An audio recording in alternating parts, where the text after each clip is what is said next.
Today from r/EntitledParents. My boyfriend's freeloading mom. I lived with my boyfriend, male 21, his brother, male 24, and brother's girlfriend, female 24, ever since they were evicted from my boyfriend's mother, female 55 plus, fully able-bodied, home a few years back. Before she was evicted, she made a deal with her employers to turn her big house owned by her father into a senior living facility. She stopped working as much, while spending almost all her money in secret. Her employers ended up letting her go, and getting them all evicted. Now there is a lawsuit involved. Her and her father stayed in hotel rooms together. Her daughter, still a minor, had to go live with her father. More context from the past. My boyfriend's mom spent so much of her then-husband's money that she ended up leaving him in a lot of debt. They divorced, and she has always continued to talk crap about him in general, and as a parent to everyone including me and her kids. She had most of the custody, so she collected a lot of child support, which was not always spent on the kids. She then tried to continue to collect child support from him for my boyfriend once he turned 18. After a bit of their mom staying with her father in hotel rooms running out of money, she begged us to let them both come stay with us rent-free.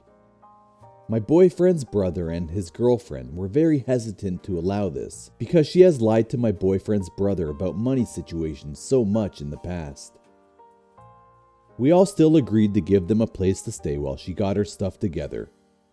Our only condition was she had to get a job ASAP. She ended up going back and forth on it if she was getting a job or not. In the end, she completely refused, so we told her they had to go. They went back to staying in hotel rooms together. Her father is old and showing signs of dementia, and she doesn't handle it the best. She ends up telling us she cannot handle taking care of him, ironically, and she ends up arranging for him to fly back to his home country to live in there, with other family that can take care of him. She continues to be jobless, staying in hotels by herself for a while, and ends up meeting this other guy who's also homeless, male 30-ish. They end up staying together in hotels, splitting the costs of rooms, food, weed, cigarettes, etc. At one point she ends up getting a job, but ends up quitting because she didn't like it. Without having any backup plan, she continues to be jobless for the whole rest of the time with this guy, and even gets a cat and dogs, claiming she can't work because she has to take care of them.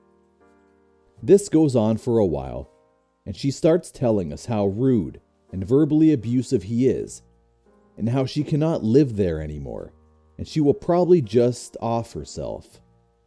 She begs us again if she can move in rent-free, gaslighting and guilt-tripping of course. We have an in-person meeting with her to tell her yes, she can stay with us, but only under our conditions. She will have a job before even moving in. She will not smoke cigarettes because we rent, and it's non-smoking, and she almost caught our last house on fire smoking cigarettes in the backyard. She will be completely transparent about money and all that, and she will not have any pets. She starts saying she would rather just stay with him if she can't bring her dog, gaslighting us that she will just have to go back to the emotionally abusive place. Finally, we tell her you can bring one small dog, and only if you potty train her to go outside instead of on the carpet. She did not have a job the day she came, claiming she will be applying like crazy to get one ASAP.